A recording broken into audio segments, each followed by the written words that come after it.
Hi, everyone. Welcome to day 3 of our BFA Artist Talk series here at the Western Gallery at Western Washington University.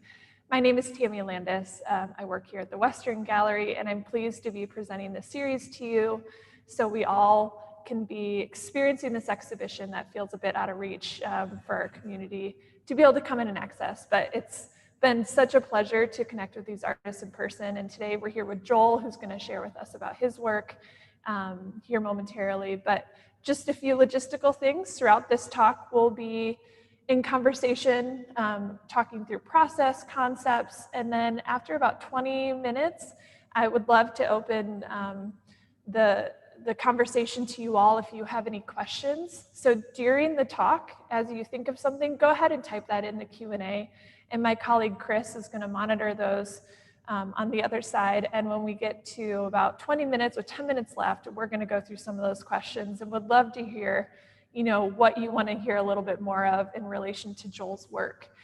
That's, framed behind us. So thank you again for being here. Looking forward to another great artist series talk today with Joel. And we're going to go ahead and dive right in. So Joel, thank you for being here. Also, I should note, Joel's already graduated. He graduated in the spring.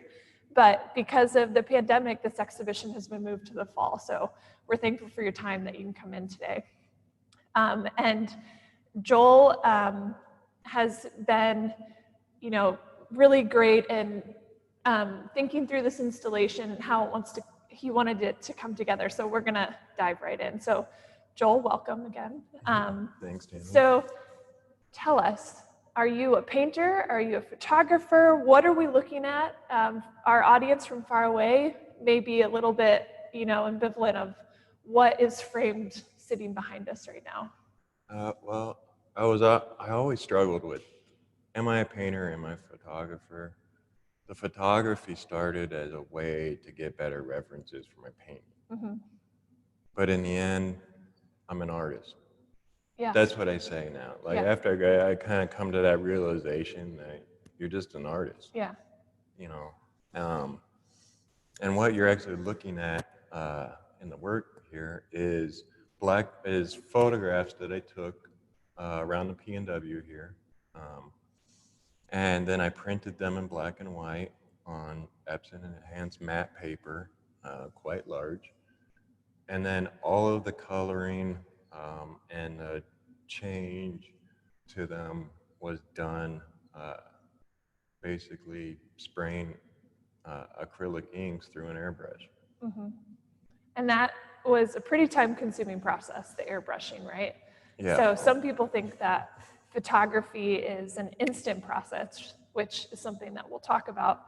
But then the added layer of you painting on top of this adds a whole other sense of labor to these works. So give us a sense, how long, for one piece, how long do you spend airbrushing after you've printed? Anywhere from 100 to 150 hours for each one. Yeah, so it's, this is a really significant aspect of Joel's hard work going into each of these bodies of work or this series. So you can imagine, how many hours go into this, very detailed.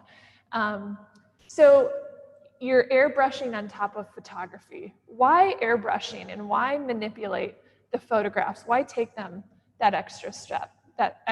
Why is that important to you? Um, well, part of it is that I'm an older student, obviously. Um, so I grew up mainly remembering the 80s and 90s and stuff, and the aesthetic back then, Mm. when you had actual illustrators and retouchers and um, this analog process, and how laborsome it was to even do something as simple as like magazine layouts and Mm-hmm. for an advertisement. Mm-hmm. You know, they had to rub the lines in. They had to, and always had this like fixation of all these different tools, which actually stem back from my days as a Apache helicopter mechanic in the Army. I love working with tools in my hand, whatever it be. And, you know, I started out doing all my fundamentals, painting, drawing, did all that. But ultimately, I just gravitated to this airbrush thing, Mm. you know, and it was like, I don't know, natural. Yeah. It felt natural. Yeah. Well, it's very convincing. And I would think the audience, when you're looking at these images behind us, these pictures, they kind of seem like a painting or a photograph from far away that looks effortless. But as you look closer, and my colleague Chris has some slides that he can show here, this detail of the airbrushing that Joel has truly mastered. When you get close, there's these grid-like patterns that you've decided to utilize. So could you describe why, you know, there are spaces in the skies that you see that are a clean line in some regard, but in some details, there's a little bit of a grid. Why a grid? What is that showing us? What is that, why that pattern with the airbrush? Well, I was always kind of attracted to the grid, no matter what my medium, Mm-hmm. and just like the grid layout. And then I was thinking about, well, okay, so you got these transferring techniques that we like learned in fundamentals and the grid, you know, Mm-hmm. obviously, and stuff like that. And these are things that people don't like think about usually when it comes to the work, because usually it's always hidden. Yeah. But so I was working through my you know, the beginning of the BFA year, trying to Mm-hmm. find the thesis, trying to find what am I going to do.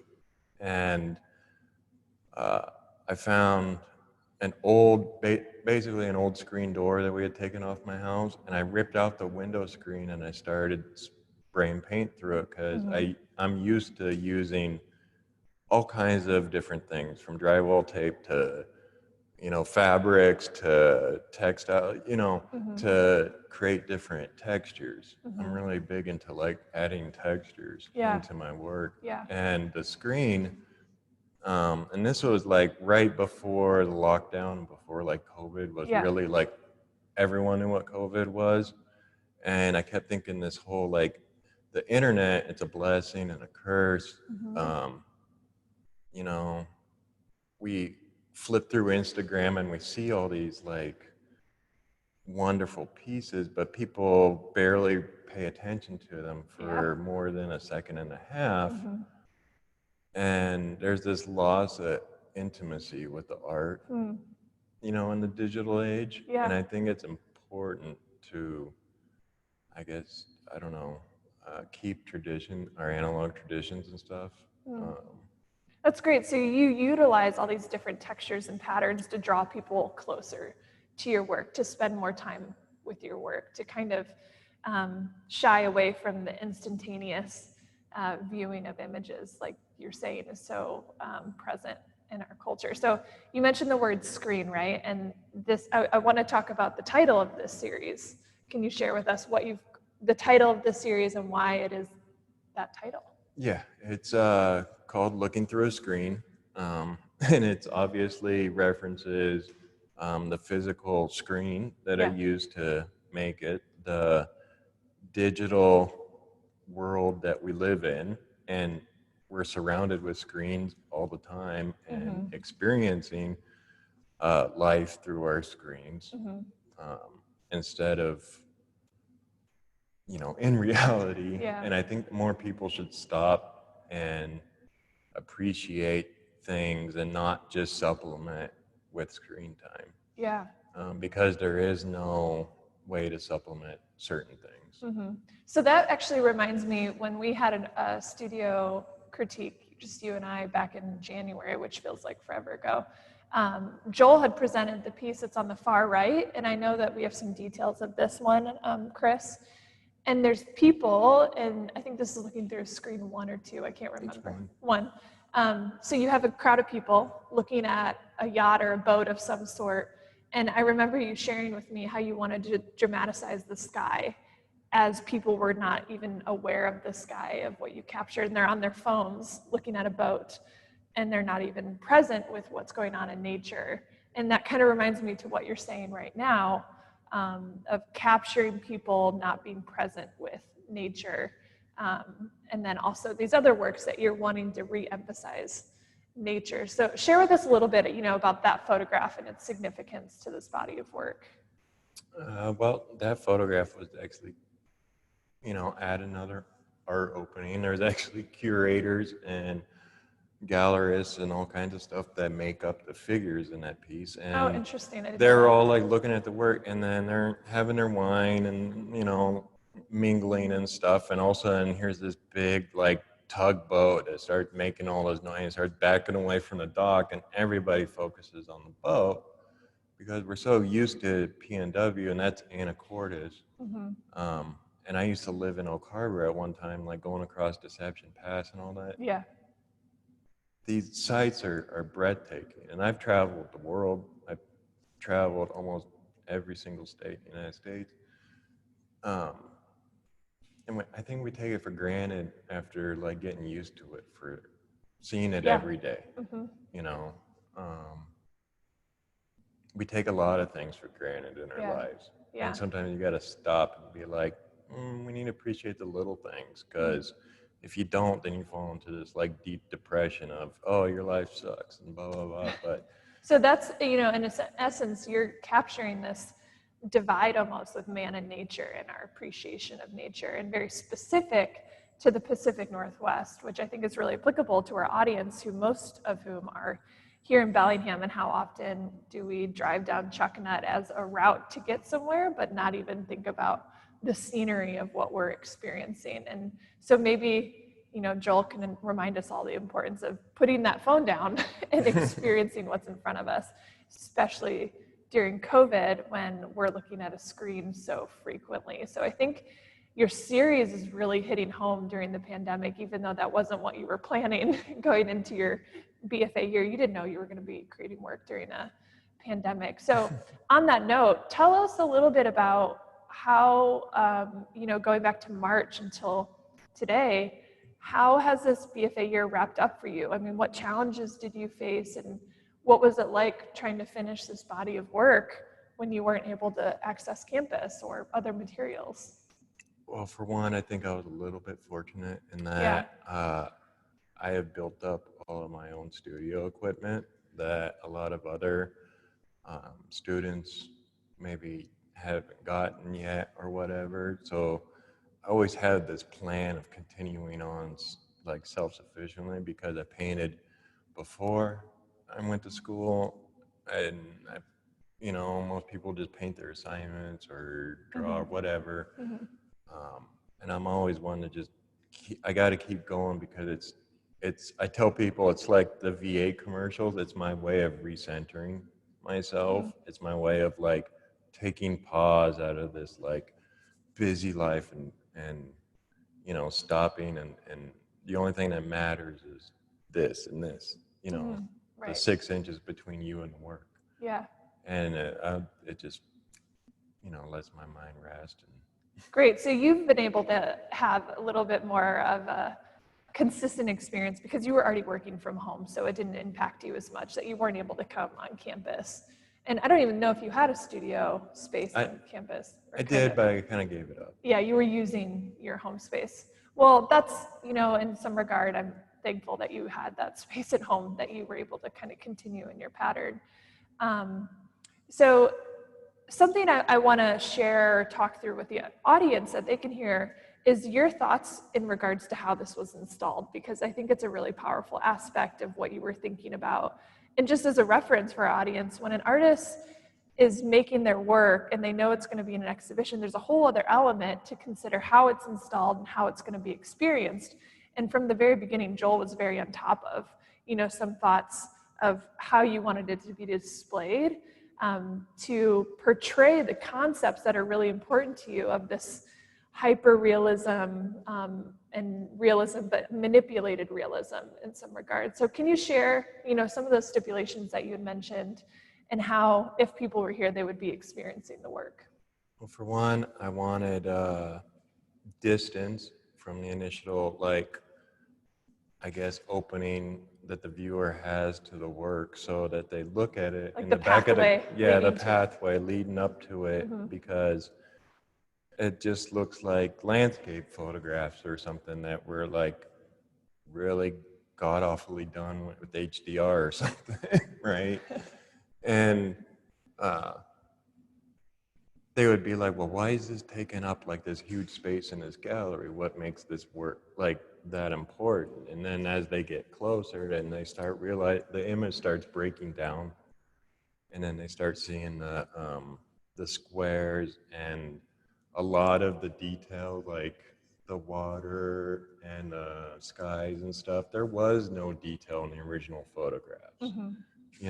All of that was added by me. By hand. Yeah. And to give it this kind of like overbearing, overpowering, I want this oversaturated color that just draws you to it, like a moth to a flame. Yeah. I just think it's really powerful to think about, and in relation to the title of this exhibition, Inside a New Realism, where you've captured a site and in some regard, you've created a new reality of it, right? And as you're talking about the process of viewing it, that's when that comes alive, because people approach it from far away, as I have, and assume one thing, and then as soon as you're close, your mind's blown, and you're seeing this really intricately hand-done process. And as you've shared, it's hours and hours and hours of work for you. It's just really powerful. Before we go to questions, one thing I wanted to bring up, and I know this is an important part of the history, conceptual background to your work, is the history of photography and painting and how they butted up to each other. So some of our audience might not be aware of that history and how that's informed your work. Could you share just briefly, and I know it's mentioned in your artist statement, what is that struggle between painting and photography in the early history of, photography? Well, you got, photography basically replaced the portrait painter. And that was like a big main staple. And they had to paint in this realistic manner as much as possible. And they were graded and held on high regard in the salon based on that, right? And then photography comes along and they're like, oh, well, that's cheating or whatever, basically.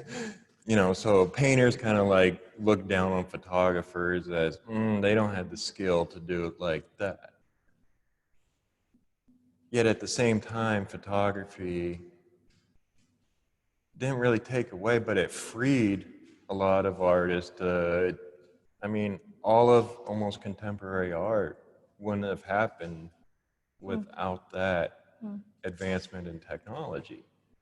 And we've come so far and we're so clean with like digital work that when we go back and do, like I look at advertisements today or something, they're too clean, they're too crisp, they're too perfect, Like the photography of them? Yeah. How they've been photoshopped. Yeah, and the manipulation in Photoshop, and they had that big thing a few years ago about, putting warning signs on photographs that they've been manipulated in Photoshop because you can't tell anymore. And a lot of it is the machine doing the work. And I don't know, I wanted to prove that I'm the machine, kind of like there are still these artists and these people who are keeping these like processes alive to teach, others and stuff. Right. And, I think about how in the early onset of photography and the major struggle that photographers had to try to prove their form as an art form and to get into the art world. And I know that that's been present as you're talking about. And so what's interesting is you start with a photograph and you add painting.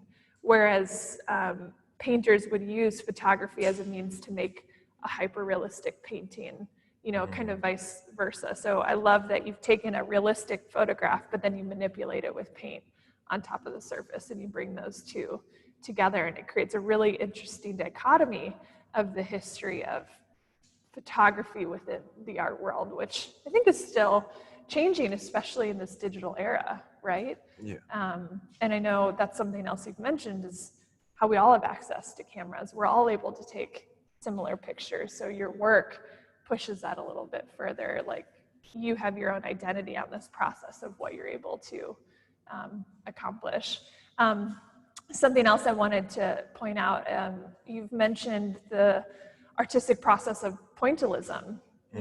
George Seurat, the Sunday afternoon that you can see, is that in Chicago? I think it's at the Art Institute in Chicago. Yeah. Highly detailed pointillism, and that was something influential to you. As a painter who created something realistic, but through dots and meticulous work. Share with us a little bit about pointillism and why you've referenced that in your artist statement and why that's important. I think it's something that I referenced it because I think everyone knows it, and immediately can visualize it. If I were to name off, some other artists that are maybe more obscure, they might not know, but everyone knows Seurat, and everyone knows a Sunday afternoon. It's kind of like, Van Gogh and sunflowers, right? So I wanted to reference an artist that everyone would kind of know, and a painting that everyone kind of knows. And Seurat, he was looked down upon. He was criticized. He was like, this is not art. He wasn't allowed in the salon. And it goes on and on and on. And then here we are years later going, oh my God, he was a master. And he, created this whole process of working using the same materials that have been around this whole time, but did it in a way that was truly like unique to him. And that's what I was like really trying to, okay, how am I going to stand out and do something truly unique and different with photography and painting when everything's been done? I think that's the hardest part as an artist, is to come up with ideas and execution and everything when there's so much history, thousands of years of history. Right. And when I've given talks before about like the process of like airbrushing and stuff, the atomization of paint is the oldest medium. We have a question. Okay, so I'm going to pause there, but I want to come back to framing and how you've decided not to put glass on this if we have time. But Chris, I know that we might have a question or two, so I want to give an opportunity to have Joel answer that. Yeah, we do. Joel mentioned that, he was older than the traditional art student. And so we had a question about what kind of motivated Joel to, come and do a degree here, and what that was like as an experience. And, if someone was thinking about coming to study when they were not fresh out of high school, what are the ups and downs and what might they expect from that? Yeah.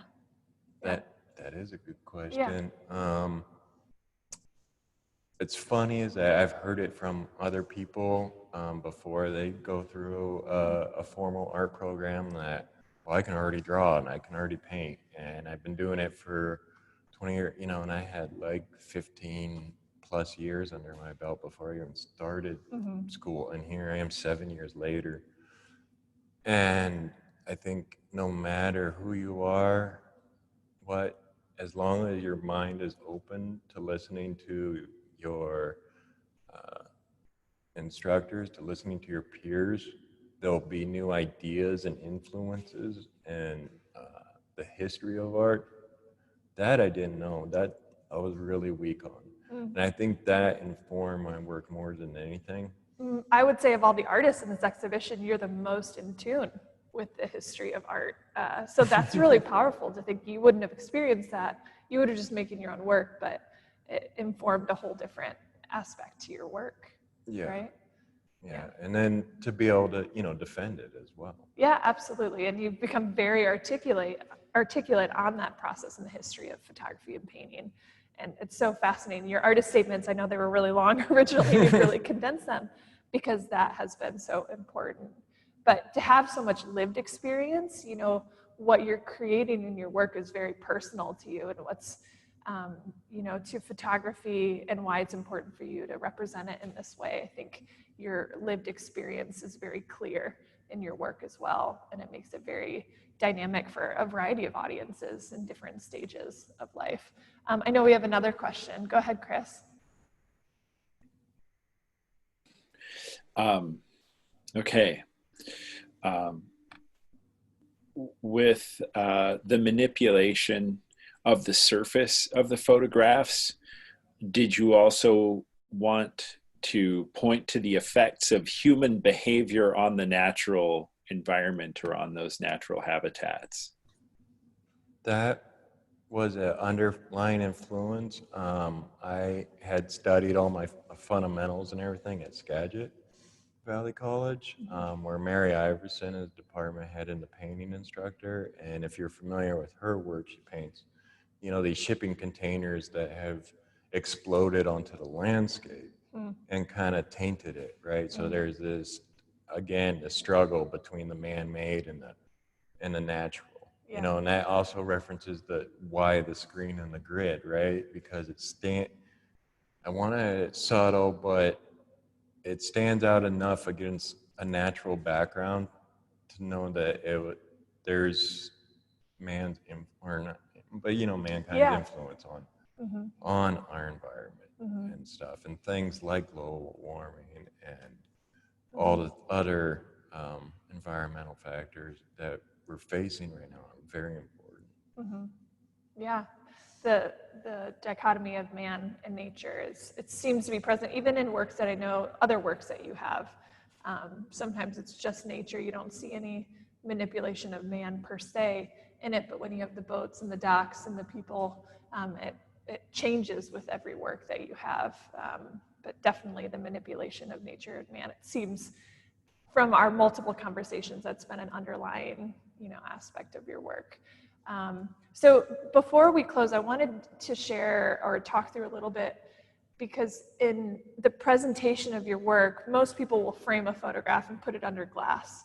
Why did you decide, people at home probably can't see that, but Joel's work is essentially exposed, and you've also chosen to show the perimeter of the airbrush in the print, where you see a little bit of the airbrush go to the side before the frame. So tell us why you wanted to expose, kind of the canvas that you have here, and why there's no glass.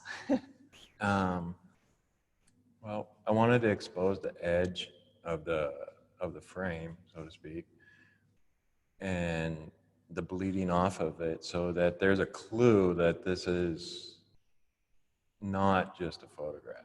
Yeah. Or this is not just a reproduction, that you need to look a little closer because there's something different going on here. And then one, plexiglass is probably pretty hard to get a hold of right now. But yeah.